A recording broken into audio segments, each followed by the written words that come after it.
ବଣମାସ ଆରମ୍ଭ ହେଇଥାଏ। ଜଙ୍ଗଲରେ ରହୁଥିବା ଧାର୍ମିକ ଚଢେଇ ମାନେ ଭଗବାନ ଶିବଙ୍କ ଉପରେ ପାଣି ଢାଳିବା ପାଇଁ ଯିବାକୁ ବାହାରିଥାନ୍ତି। ଆରେ ସୁଇଟି, ତୁ ପାଣି ପାଇଁ ଯିବୁ ନା ଯିବୁନି? କେତେବେଳ ହେଇଗଲାଣି? ଆମେ ଗଲେ ପୁଣି ନଈରୁ ପାଣି ଉଠେଇବା, ଆଉ ତାପରେ ପୁଣି ସେ ଭୟଙ୍କର ଜଙ୍ଗଲକୁ ପାରି କରିବା। ଏତକ କଲା ବେଳକୁ ସଞ୍ଜ ହେଇଯିବ, ବୁଝିଲୁ? ଆରେ ଯାଉଛି ରୁହ, ଖାଲି ବାଜୁ ବାଜୁ ହଉଛନ୍ତି, ମତେ ଟିକେ ମେକଅପ୍ ହେବାକୁ ଦେଲେନି। ଛି ଛି ଛି ଛି। ଏମିତି କହି ସୁଇଟି ଘରୁ ବାହାରକୁ ଆସିଲା, ଆଉ ତାପରେ ରାଜୁ ସହ ମିଶି ପାଣି ଆଣିବାକୁ ଗଲା। ଆରେ ତୁ ମତେ କହିଲୁ, ତୋ ମୁହଁରେ ତୁ କଣ ମାରିଛୁ? ତୋ ମୁହଁଟା କଣ ଭାରି ଚକମକ କରୁଛି? ମୁଁ କାଇଁ ମୋ ମୁହଁରେ କଣ ମାରିବି? ମୋ ମୁହଁ ତ ସବୁବେଳେ ସେମିତି ହିଁ ସୁନ୍ଦର ଦେଖାଯାଏ। ନାଇଁ, ମତେ ତୋ କଥା ବିଶ୍ୱାସ ହଉନି।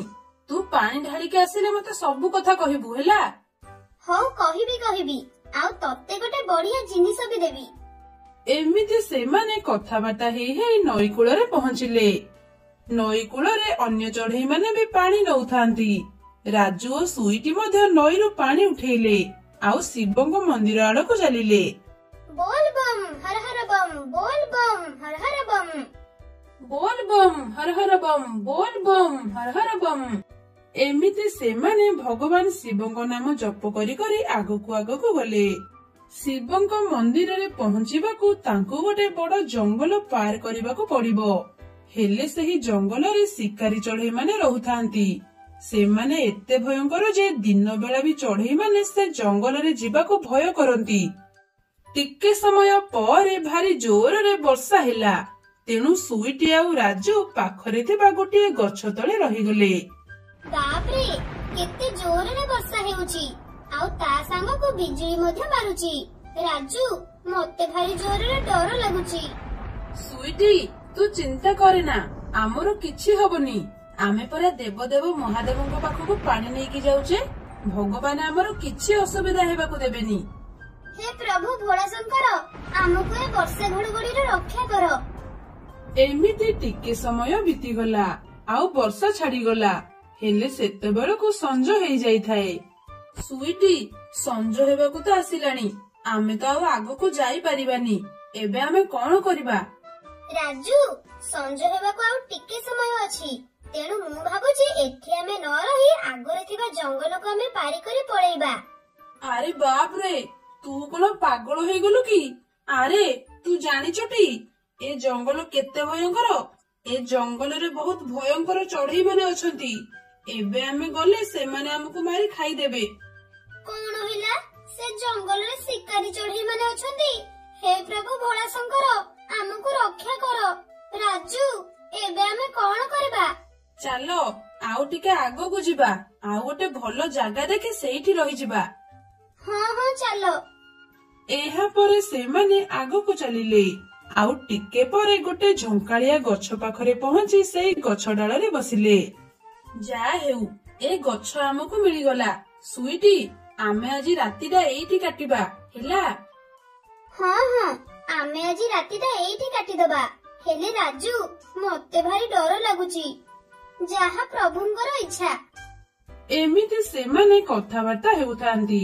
ହଠାତ୍ ଗୋଟେ ଶିକାରୀ ଚଢେଇ ଆସି ସେଠି ପହଞ୍ଚିଲା। ଆରେ, ଏଠି କୋଉଠୁ ଗୋଟେ ଚଢେଇ ବାସ୍ନା ଆସୁଛି? ଲାଗୁଛି ଏଇ ଆଖପାଖରେ ବୋଧେ ଚଢେଇ ଅଛନ୍ତି। ଯାଉଛି ଯିବି, ଆଉ ସେ ଚଢେଇଙ୍କୁ ଖୋଜିବି। ରାଜୁ, ଏବେ ଆମେ କଣ କରିବା? ସେଠି ତ ଗୋଟେ ଶିକାରୀ ଚଢେଇ ଉଡୁଛି। ହଁ ସୁଇଟି, ତାକୁ ତ ଦେଖି ମତେ ବି ଡର ଲାଗିଲାଣି। ରାଜୁ, ଚାଲ ଏଠୁ ପଳେଇବା। ମତେ କାଇଁ ଲାଗୁନି ମୁଁ ଆଉ ଏ ପାଣି ନେଇ ଶିବଙ୍କ ଉପରେ ଢାଳି ପାରିବି ବୋଲି। ଲାଗୁଛି ଆମର ଆଜି ଶେଷ ଦିନ।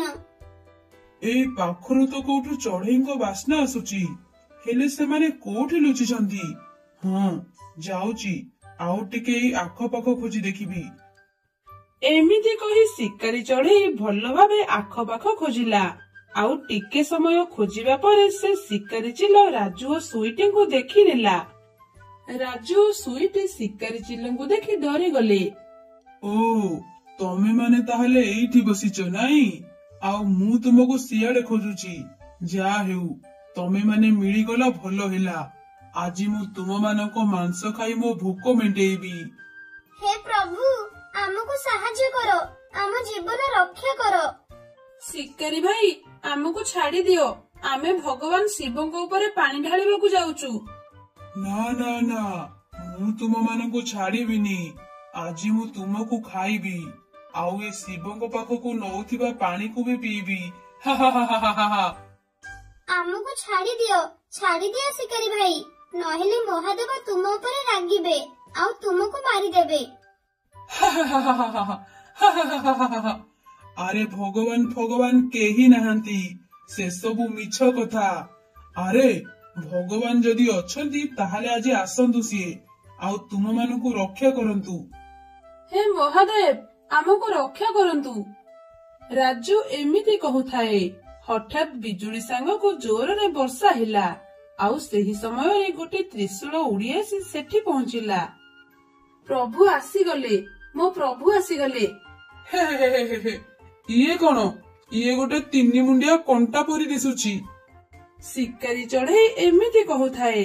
ହଠାତ୍ ସେ ତ୍ରିଶୂଳଟି ସିଧା ଯାଇ ଶିକାରୀ ଚଢେଇର ପେଟରେ ପଶିଗଲା, ଆଉ ଶିକାରୀ ଚଢେଇ ସିଧା ଯାଇ ତଳେ ପଡିଲା। ରାଜୁ ଓ ସୁଇଟି ଭଗବାନଙ୍କର ଏମିତି ଚମତ୍କାର ଦେଖି ବହୁତ ଖୁସି ହେଲେ। ହଠାତ୍ ସେହି ସମୟରେ ଆକାଶରୁ ଶୂନ୍ୟବାଣୀ ହେଲା।